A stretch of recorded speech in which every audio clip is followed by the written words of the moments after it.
Agak menarik ya, banyak orang bilang yang mengatakan kalau musik nih lagu zaman-zaman dulu itu lebih long last Yang begitu. tadi kayak aku bilang perbedaan yang tadi Ya. kan. Bahkan ada beberapa lagu yang sempat Ya. hits. Ya, kalau kita mendengar lagu sekarang sudah cukup gampang karena kita sudah ada Spotify. Ya, ketika dia udah nyampe di masyarakat, Iya. itu benar-benar nyentuh dan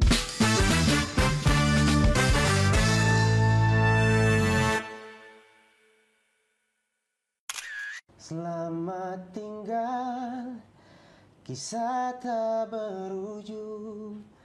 Kini ku kan berhenti berharap perpisahan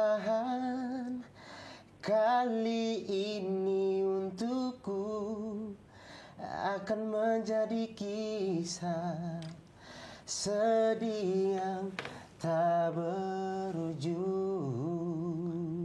Alright, tepuk tangan dong untuk Bung Franky Kaihena. Selamat datang. Selamat malam, Bung. Selamat malam, Bang Tara. Siap, luar biasa. Udah lama banget ya kita nggak ketemu ya.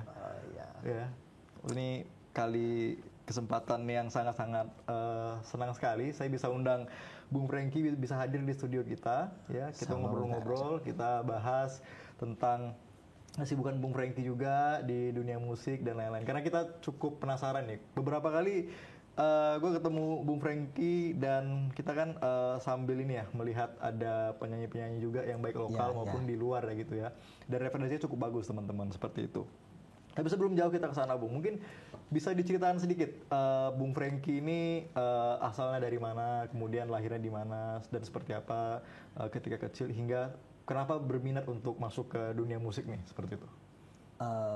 Kalau saya lahirnya tuh di Ambon tepatnya ya. Oke. Tapi ada seberang Ambon, Ya, namanya Pulau Seram. Pulau Seram. Oke. Nah, Pulau Seram mungkin kalau banyak orang tahu pasti Pantai Ora ya, Ora Beach. Oke. Salah satu destinasi yang memang cukup bagus juga, cukup dikenal orang. Itu aku kebetulan dari Pulau Seram, Iya. negeri Samasuru, Iya. tepatnya di Kabupaten Maluku Tengah. Oke. Oke. Dan di sana cukup banyak nggak anak-anak kecil yang sudah mungkin mulai SD, SMP bernyanyi atau seperti apa kondisinya? Iya Bang Tara ya, kayak kita bisa dibilang kayak apa, bakat-bakat alami itu memang udah tumbuh dari jenjang paling bawah kalau untuk di kalangan kita di sana ya. Oke. Jadi udah mulai dari kecil, dari SD itu kebiasaan nyanyi, Ya. itu dari lingkungan, Oke. bahkan mungkin sampai ke acara-acara kayak gereja atau pesparawi atau sekolah, pokoknya ya udah ada di jenjang paling bawah sih untuk pengenalan musik atau bernyanyi sih. Oke. Tapi pasti punya dong ketika kecil itu penyanyi idola yang mungkin menjadi inspirasi ketika sampai sekarang besar seperti itu. Ya nggak? Oh punya, tentu punya Bang. Tentu. Siapa nih kalau boleh tahu nih? Mau yang mana? Yang dari luar apa yang Indonesia? Dari dalam dulu deh, dari lokal. Dari Oke, lokal. kalau dari lokal sih pilih satu apa dua bisa. boleh silakan. Bebas. Kalau untuk lokal Bung tahu sendiri ya. Iya. Ada kita punya penyanyi legend ya kan, Bung Yopi Latul. Oke. Kalau untuk Indonesia ya mungkin Bung Glenn Fredly. Glenn Fredly ya. Wah, luar biasa nih. Keren. Kalau di luar ada referensi? Saya kalau di luar sih Lionel Richie. Oke. Wah, nggak tahu tuh lagi. Legend banget ya. Legend banget ya. Tahun berapaan tuh? Mulai dia ini naik namanya. Lionel Richie tuh kalau nggak salah Ya. sekitar tahun 80-an ya. 80-an. Kalau nggak salah ya. Oke. Lionel Richie. Luar biasa ya. Jadi apa namanya? Bisa dibilang bahwa inspirasi juga kan, jadi Iya. dari luar ke dalam Indonesia. Iya. Jadi kita mungkin lebih banyak buka pikiran kita ya, apalagi Betul, kita betul. Sebagai musisi-musisi kan harus banyak referensi kan, Iya. bukan saja di dalam negeri. Gitu. Betul, iya, ya. Karena kalau kita lihat memang dari saya lihat kan latar belakang Bung juga dekat dengan lingkungan musik seperti itu ya, baik di gereja maupun di lingkungan keluarga ya seperti itu. Iya, Ya. Jadi memang bakat itu memang sudah ada dari dulu ya gitu ya. Bahkan orang tua mungkin mengencourage atau memberikan dukungan juga ya untuk Bung mungkin bisa lebih seriusin dunia bermusik Ya, seperti itu ya. Sejauh ini mereka mendukung sih, kalau dari orang tua mendukung sangat. Alright. Tapi pernah nggak ikut-ikut kayak ini apa namanya ajang pencarian bakat atau mungkin perlombaan-perlombaan gitu? Pernah, kalau tingkat daerah pernah, tingkat sekolah pun juga pernah, Ya. bahkan sampai tingkat nasional ya, kayak idol lah. Idol. Wow, idol keberapa nih? Idol 2017 itu kalau nggak salah season berapa itu ya? Masih lupa yang di bawah 10 ya kalau nggak salah ya? Atau Iya, sudah season 10 kayaknya. 10-an ya? Iya. Oke, tapi sama Mahalan ICS lebih duluan mereka? Oh Atau no, kita duluan. Oh, bukan Kalau lebih mahal duluan. ini lebih ini belakang ya. Belakangan. Mereka Oke. generasi belakang. Oke. Kalau nggak salah pada saat itu si ini ya zamannya Marion Jola kalau nggak salah. Oh, Marion Jola. Oke. Kalau sama kita di Ambon kan Michael Polupesi. Michael Polupesi. Nah itu zaman-zaman kita waktu itu. Kalau Alright, luar biasa ya. Nah itu gimana tuh proses, ceritanya sedikit deh, proses ketika seleksi dan kemudian sampai ke babak keberapa gitu, perjalanan Bung Franky akhirnya bisa sampai ke panggung idol seperti itu. beta kebetulan waktu itu cuma di tahap istilahnya apa ya dibilangnya. Tahap ini apa babak keberapa seperti itu ya? Penyisihan Iya, jadi, atau apa gitu? Kalau bilang penyisihan sih masih Oke. tahap audisi, no. Tahap audisi. Tahap audisi, Jadi, kebetulan waktu itu kita udah sampai tahap audisi 2 kalau nggak salah. Oke. Iya.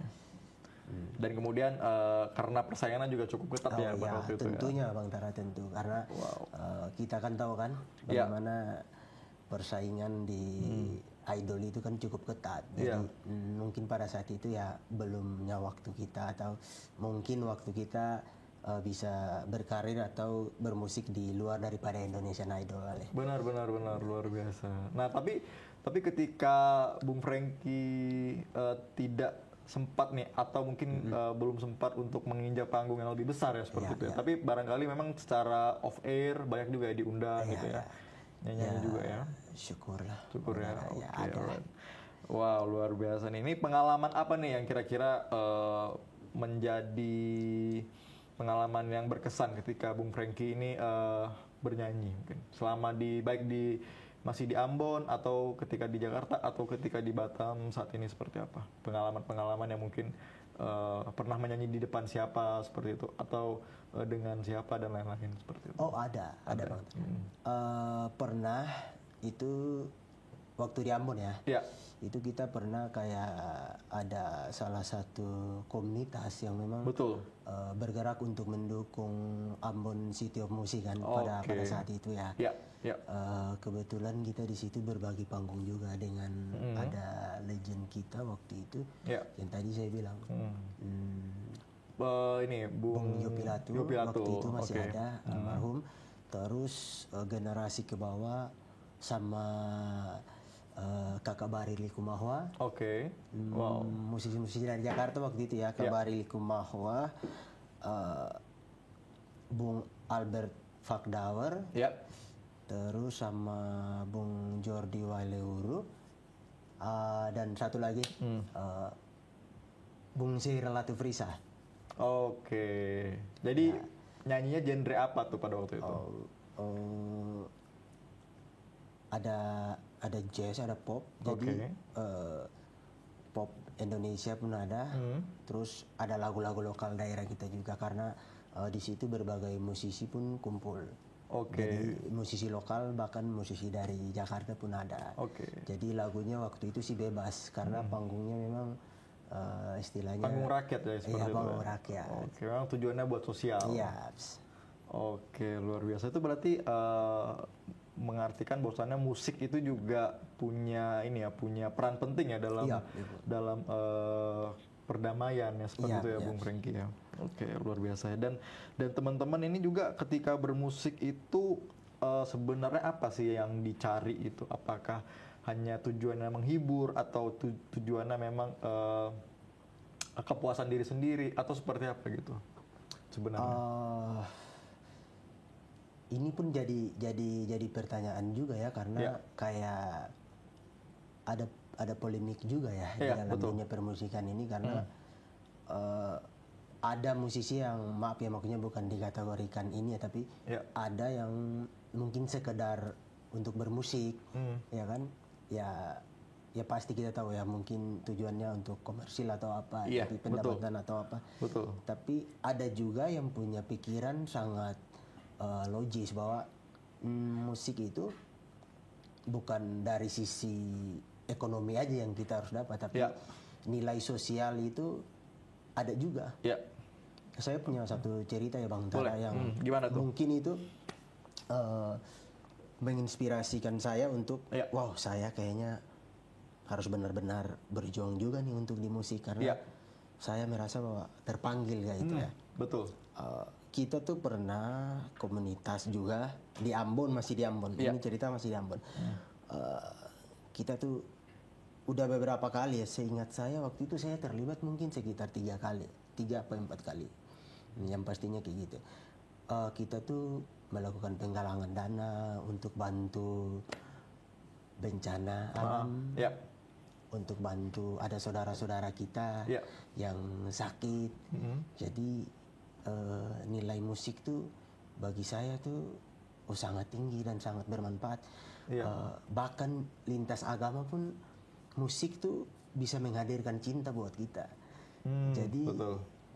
itu yang mereferensikan permusikan saya sih. Jadi saya terdorong bahwa benar-benar ya harus bermanfaat di dalam musik ini, karena ya Oke. bisa jadi berkat juga buat banyak Iya, orang. betul. Jadi ada ini ya, ada yang kalau saya lihat dari cerita Bung itu ada aha momen yang mengatakan bahwasanya oke, saya dengan pengalaman saya seperti pengetahuan saya di musik, sehingga saya yakin dan percaya bahwasanya musik ini juga bukan hanya sekedar ajang untuk komersil ya, tapi juga betul. bisa untuk membantu sesama ya, Ya. seperti itu ya. Wow, luar biasa nih.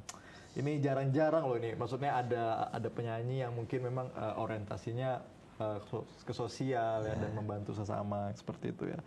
Dan saya lihat memang dari Bung Franky sendiri ini sepertinya punya genre-genre yang mungkin agak sedikit berbeda ya dengan mungkin teman-teman pada umumnya itu. Kalau boleh tahu genrenya apa ya yang selama ini selama bermusik? Aku sebenarnya ada beberapa genre sih ya. Iya. Sangat-sangat suka, cuma lebih ke pop sama jazz. Pop sama jazz. Kenapa pop tuh? Mungkin lebih identik ke saya kali ya, Iya. Bantara ya. Karena ya banyak waktu mungkin bermain musik ya pop. Oke. Sehingga pop itu juga lebih mudah ya untuk Iya, didengar oleh orang seperti itu ya. Wow. Dan kemudian jazz. Ya. Kenapa pilih jazz? Ada apa gitu?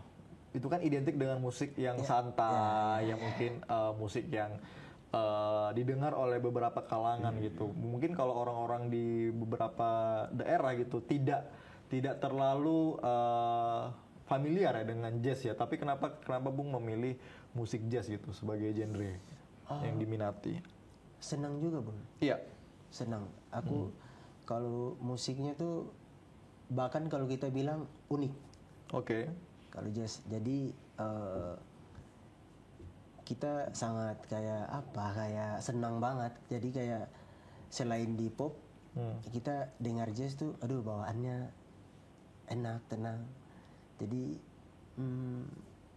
Lebih ini ya, lebih mengayun ya seperti Iya, itu ya. Oke. sebenarnya. Sebenarnya jazz itu apa yang membuat dia musiknya itu berbeda dengan genre yang lainnya? Apakah ada saksofonnya? Apakah ada pianonya atau seperti apa? kolaborasi musiknya dan perpaduannya itu sih mungkin yang bikin kayak orang bilang kayak aduh mau klasik mau ini tapi kayak wah enak juga. Oh, oke. Ada ini ya, ada feel tersendiri ya Iya, ketika ya, mendengarkan betul, jazz ya, jazz, seperti ya. itu ya. Ya. Oke, dan jazz yang paling Bung suka apa lagunya? Mungkin dari penyanyi luar atau penyanyi lokal seperti itu.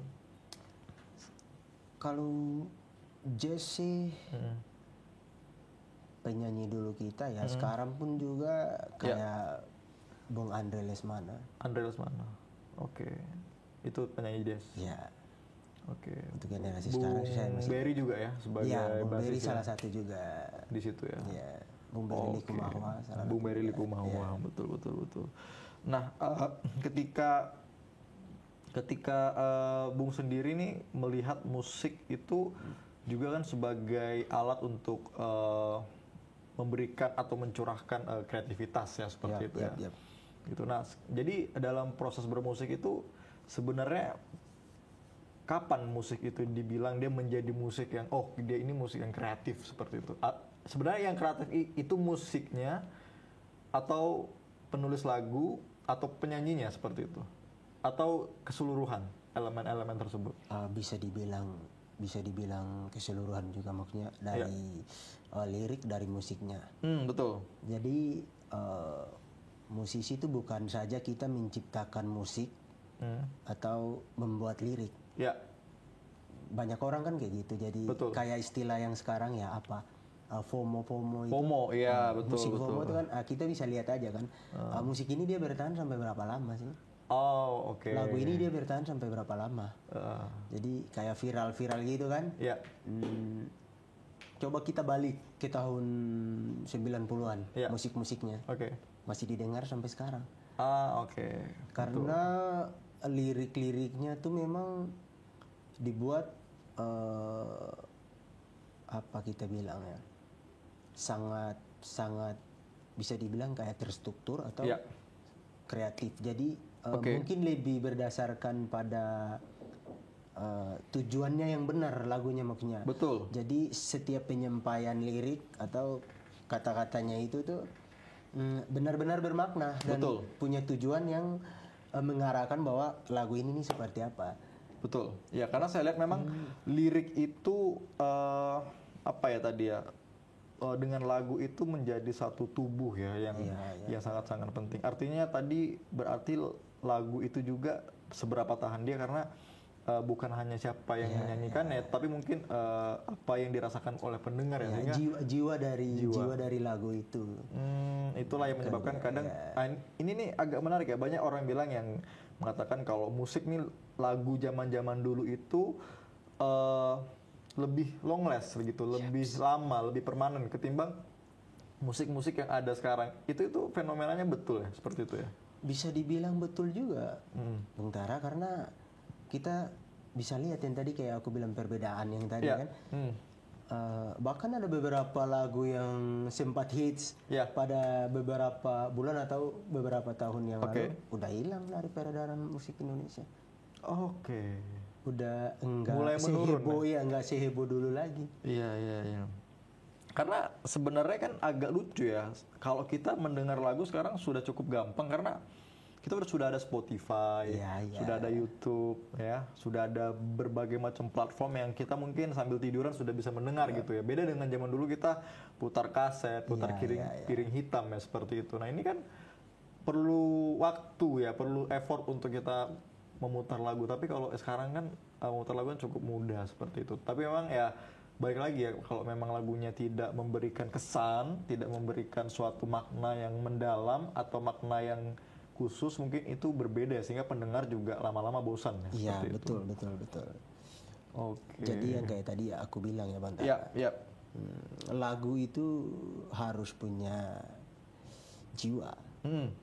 Ketika dia udah nyampe di masyarakat, itu benar-benar nyentuh dan benar-benar wow. Benar-benar ini berkesan. Berkesan. Jadi orang itu di momen-momen apapun pasti terlintas. Mungkin ada dengan kejadian atau apa gitu kan, pasti oh iya ya, Oke. benar juga ya. Jadi itulah identik dari lagu-lagu yang kita bisa bilang Oke. punya jiwa. Punya jiwa, betul betul. Karena itulah balik lagi kan, selama ini yang mungkin saya mengenal Bung Franky ini memang lebih kepada sisi dari penulisan lirik mungkin ya, penulisan lagu gitu. Nah ini juga menarik, mau kita bahas juga. Artinya bagaimana Bung Franky ini melihat lirik dalam menulis sebuah lagu, inspirasinya itu dari mana? Apakah mungkin ketika lagi bengong, ketika lagi di mana, kepikiran baru ditulis, atau seperti apa nih proses menulis lirik gitu hingga menjadi sebuah lagu? Inspirasinya tuh ada dari berbagai hal. Ya. Tapi kebanyakan tuh ada dari pengalaman-pengalaman pribadi atau pengalaman teman. Ya. Jadi bisa kita kaitkan dengan yang terjadi dengan kawan atau apa, ya udah. Baru dituliskan Iya, lah. baru ditulis, baru kita jadi dia menceritakan, oh gini, ada kawan yang ceritakan gini, oh gini ya bro, oke. Baru ditulis. Ya, baru kita rangkai. Tapi kalau pengalaman pribadi kan lebih berkesan ya. Ya ada juga pengalaman pribadi. Iya. Lebih bermakna seperti itu ya. Oh, oke. Tapi itu sudah menjadi lagu atau perlu ada di filter lagi atau perlu diperbaiki lagi? Misalnya tulis seperti itu. Karena kan ide kotor ya, maksudnya masih ide yang belum kita sesuaikan kan, seperti itu. Kadang-kadang itu secara spontan tuh ada juga Bang Tara. Oke. Jadi tiba-tiba kata ini nih tinggal kita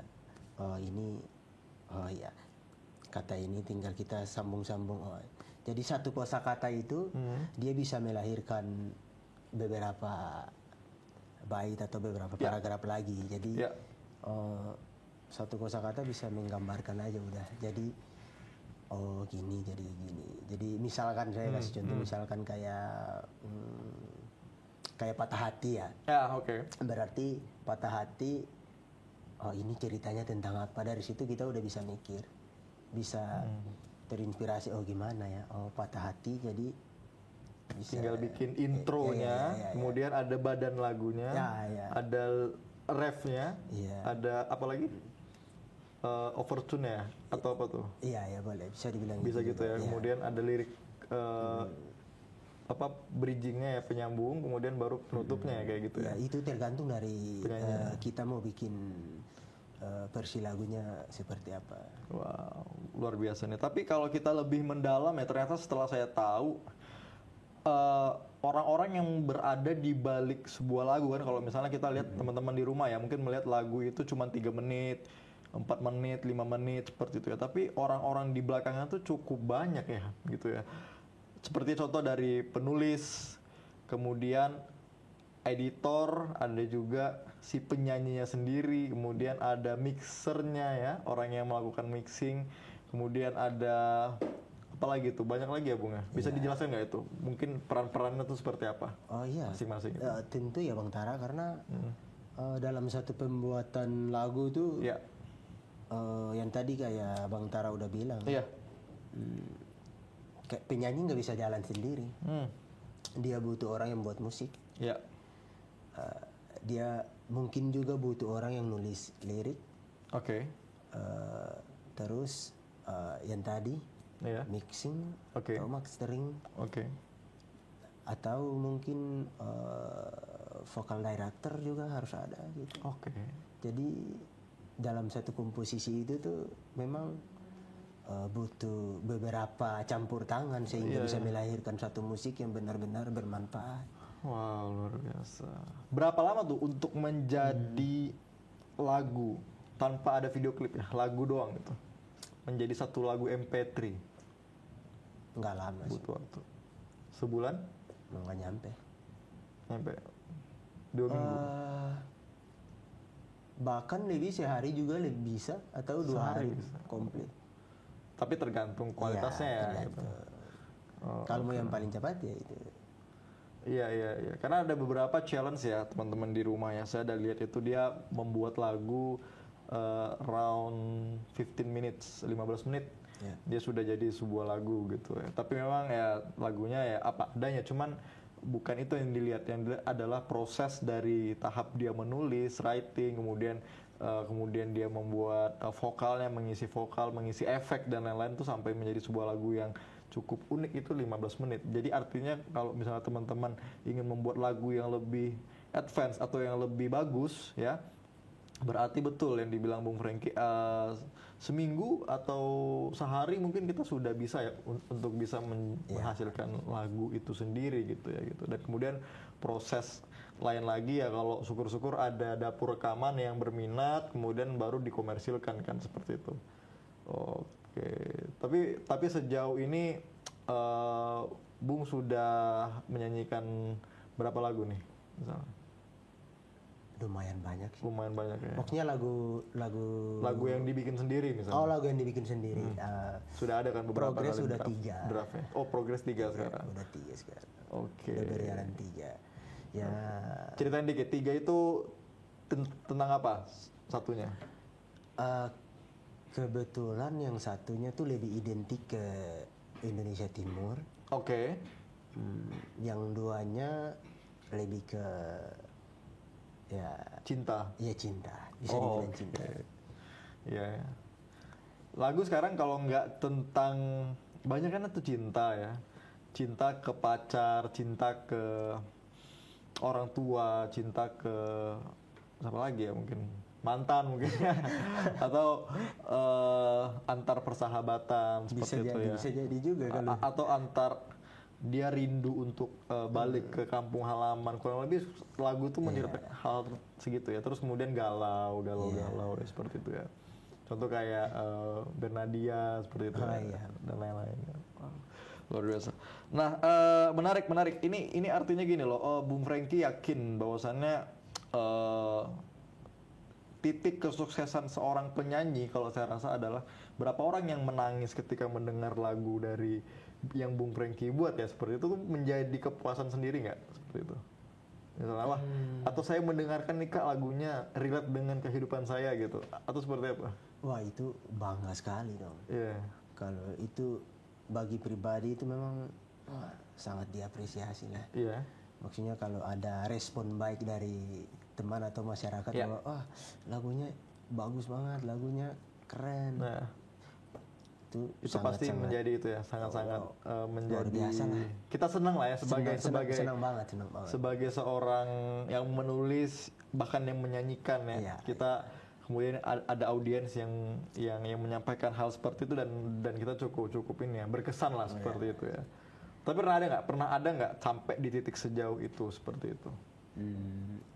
Belum ada sih sampai saat ini belum ada. Tapi ya mudah-mudahan ada. Mudah-mudahan ya. Ya karena saya lihat memang balik lagi ya, bermusik itu bisa dilakukan oleh siapa saja, di mana saja dan kapan saja ya, seperti itu. Dan kemudian yang beberapa kali saya juga lihat ya di beberapa daerah tuh sudah ada penyanyi-penyanyi lokal yang bernyanyi itu di area umum ya, seperti di mall, kemudian di jalanan gitu ya. Tapi bukan mengamen ya, artinya dia hanya membuka ini ya, pementasan di situ ya, seperti itu. Dan bagaimana Bung Franky melihat fenomena tersebut? Artinya kan itu menandakan bahwasannya kita sudah cukup ini ya, nyeni ya bahasanya gitu. Kita sudah cukup banyak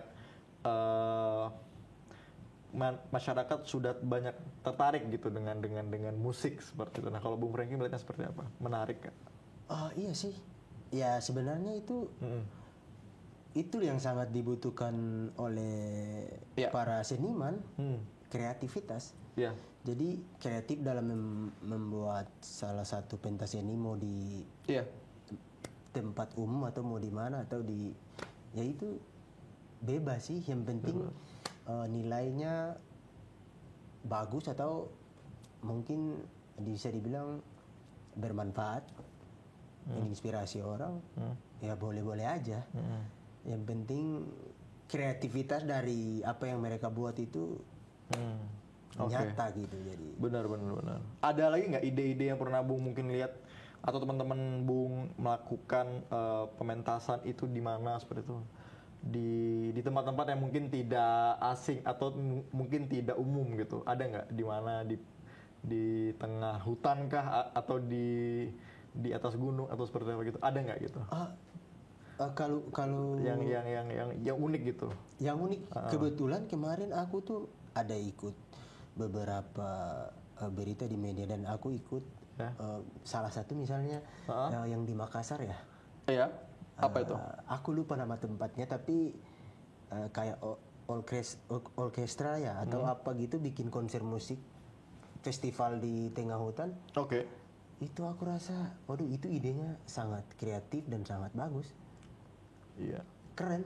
Orkestra bikin musik di tengah hutan. Tengah hutan. Wow, luar biasa. Jadi konsepnya memang di luar apa ya? Di luar pemikiran orang-orang pada umumnya bahwa Iya. mereka bisa menikmati musik kayak di depan mall atau di dalam auditorium atau di tempat-tempat umum lainnya. Betul. Tapi tiba-tiba ada festival musik yang konsepnya di tengah hutan. Menurut aku sih itu Dan ada yang nonton? banyak juga yang nonton. Banyak nonton. Wah, Banyak luar banget. biasa. Itu kalau kita bikin podcast di tengah hutan mungkin ya. Kita repot mikirin colokan ya. Colokan listriknya nggak ada gitu ya. Atau lightingnya kurang gitu ya. Tapi menarik ya, menarik. Ini artinya tempat itu bukan menjadi halangan ya untuk teman-teman melakukan sebuah kreativitas seperti itu dan melakukan seni ya seperti itu. Nah, ngobrol nih soal apa tadi penulisan lirik ya gitu. Dan sekarang kan sudah banyak nih ChatGPT, sudah banyak aplikasi-aplikasi yang memudahkan dalam proses penulisan lirik seperti itu. Menurut Bung Franky, bagus nggak menulis lirik dengan ChatGPT? Atau ada manfaatnya? Atau ini menjadi pro kontra atau seperti apa gitu? Kalau aku sih Bang Tara, Ya. kita lihat aja nilai positifnya ada, nilai negatifnya pun juga ada. Kembali lagi yang tadi kita obrol ya bahwa sesuatu yang instan dan sesuatu yang memang kita melakukan dengan segala teknik dan kreativitas yang baik tuh tentunya hasilnya beda. Meskipun tadi tantangan yang kayak Bang Tara bilang itu ya. Kalau itu nilai negatifnya tadi ya bahwa mungkin orang malas berpikir. Malas berpikir. Kalau nilai positif ya memudahkan sih. Memudahkan. Malas berpikir ya karena memang tidak didasarkan dari pengalaman ya mungkin ya, hanya mungkin AI yang mungkin teknologi membantu memudahkan. Kalau itu yang menjadi nilai positif ya berarti syukurlah, berarti memang adalah sedikit ya ini maknanya cuman ya jangan sampai para musisi atau seniman ini kita selalu merasa tergantung dengan hal tersebut. Karena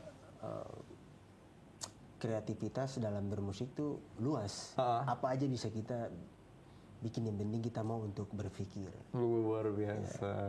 Ini nih. Apapun bisa, semua bisa ya asalkan kita mau dalam berpikir ya seperti itu. Wow, luar biasa nih.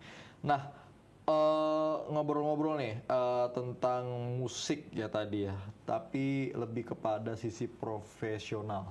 Kalau yang mau saya ngomong, artinya pengen tahu nih dari Bung Franky sendiri, banyak kan yang orang bilang kayak ngapain kamu bermusik gitu, nggak bisa makan kamu dari musik misalnya gitu bahasanya kan gitu. Itu Bung setuju nggak atau bagaimana tanggapan Bung mendengar hal tersebut? Mungkin bisa dibilang bahwa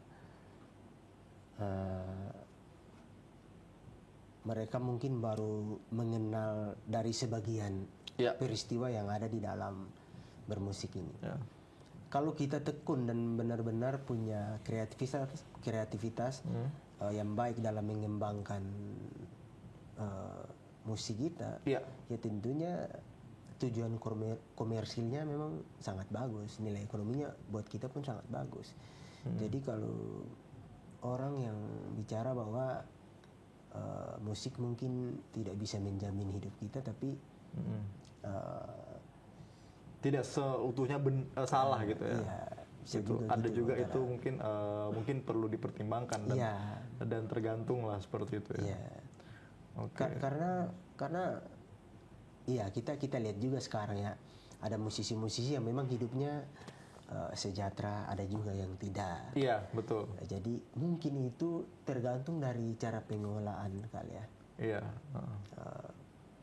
Tapi memang tergantung juga didasarkan apakah ini teman-teman ingin membawa ini hobi, Ya, hobi saja atau memang benar-benar menekuni bidang tersebut ya, seperti itu ya.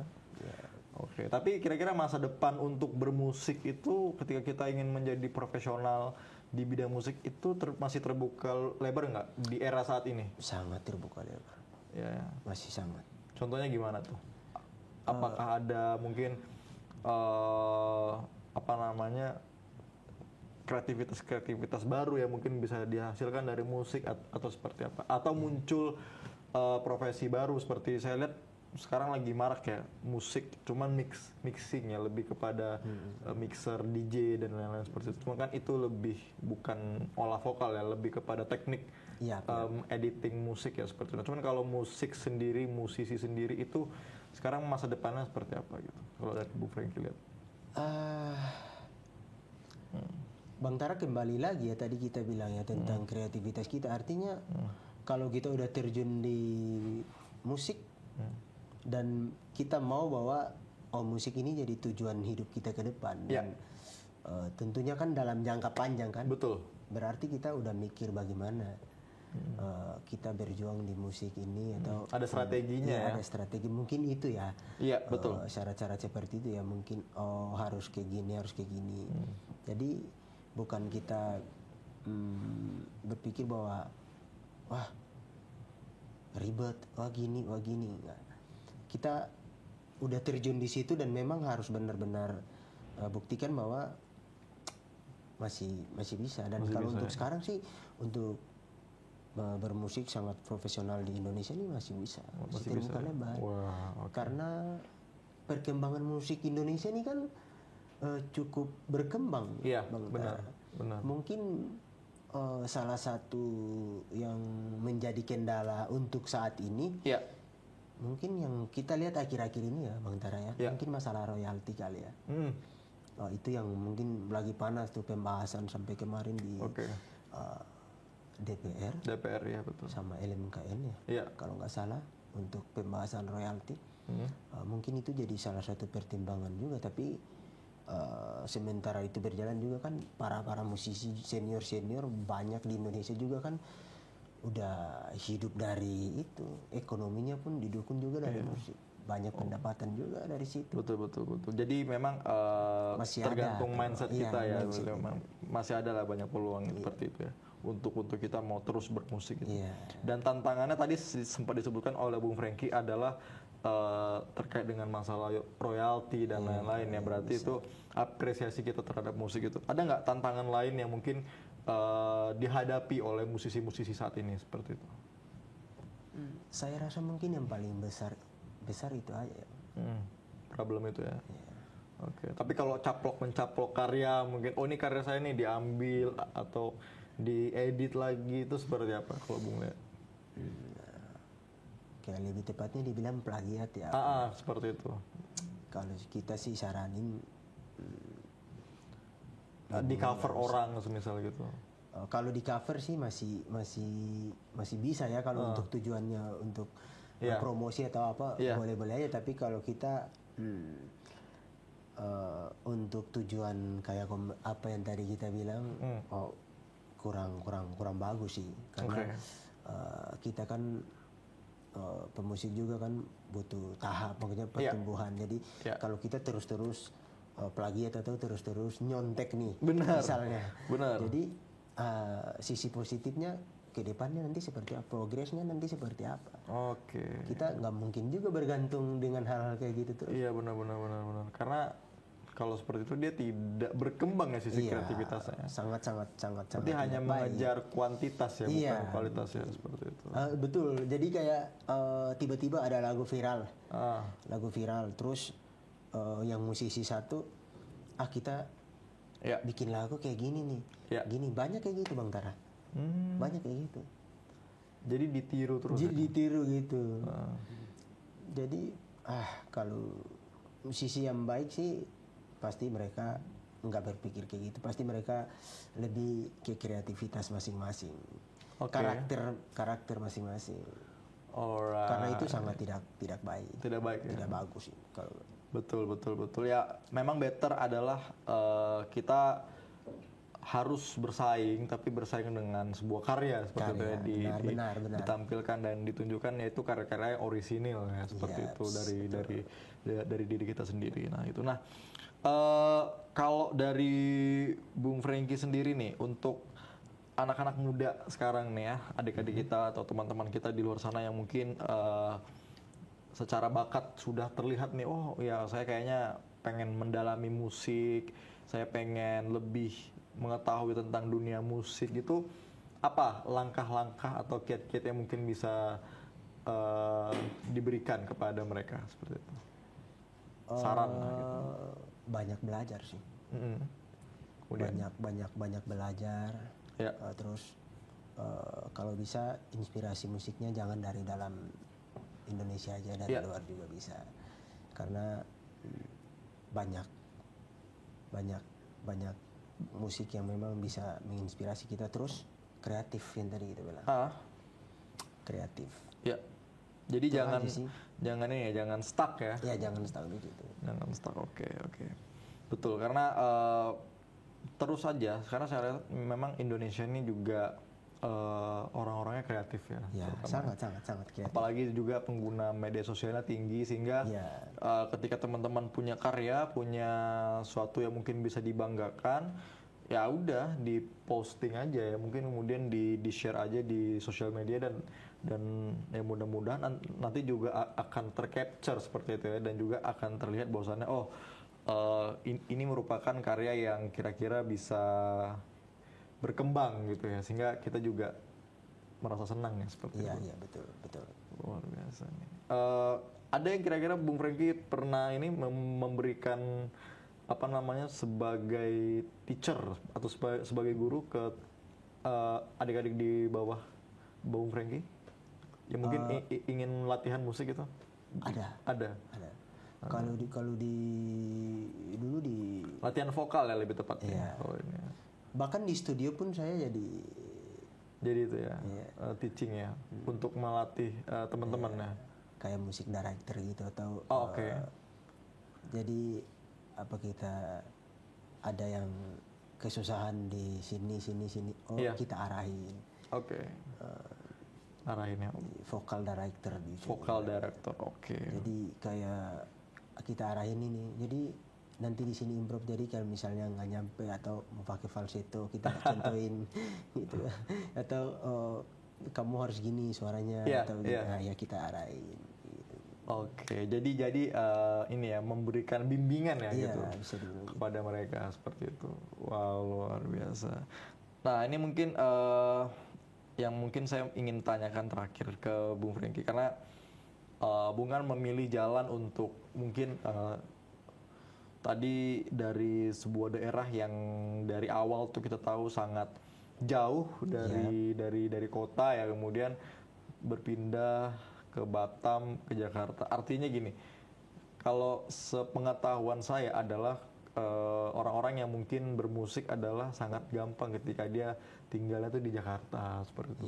Gampang dilirik oleh dapur-dapur rekaman gitu ya, mulai bisa manggung sana sini seperti itu. Nah ini kalau di Batam kan saya rasa sangat bisa sih, tapi sangat sulit gitu untuk bisa mencapai atau lebih cepat dengan teman-teman yang di Jakarta tuh. Ada pertimbangan tersendiri nggak seperti itu dari Bung Franky? Tentu sangat mempertimbangkan, dan wah bisa ada di dalam pikiran juga. Apa kita back to Jakarta apa gimana? Ya. Karena kalau di sana juga kan kita punya banyak komunitas ya. Teman-teman musisi atau senior kita mungkin banyak banget di Jakarta. Dan situ kan bisa menjadi salah satu jalan juga buat kita. Betul. Jadi. Tapi sudah pernah ada yang manggil dari Jakarta?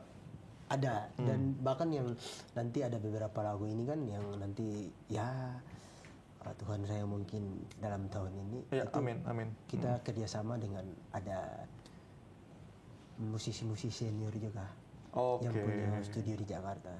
Wah, luar biasa. Ini kita tunggu nih karya dari Bung Frankie ya, segera ya. Nah, ini kalau teman-teman di rumah atau mungkin teman-teman di Batam dan sekitarnya dan dimanapun lah Anda berada, mungkin kalau mau ngundang Bung Frankie off air nyanyi gitu bisa ya? Bisa dong. Bisa ya, tinggal DM aja ya kayaknya. Tinggal DM aja. Tinggal Kebetulan DM. saya sendiri yang jadi. Oke, tinggal DM nanti dibantu oleh manajemennya untuk dihubungkan kan. Langsung dan kita bisa langsung inilah hadirkan Bung Frankie di acara-acara atau menghibur acara teman-teman semua. Luar biasa sekali. Ada ini pesan-pesan yang mau disampaikan ke teman-teman di rumah atau yang mendengarkan podcast ini? Pesannya apa ya? Ya. Terus kreatif. Ya kalau terutama untuk teman-teman musisi ya. Iya. Teman-teman musisi Ya. terus semangat. Ya. Poin yang paling penting adalah kreatif. Kreatif. Kreatif dalam bermusik udah. Alright, kreatif dalam bermusik. Oke, demikian saya Tara dari The Cica Talks. Bye bye. Oke, finish.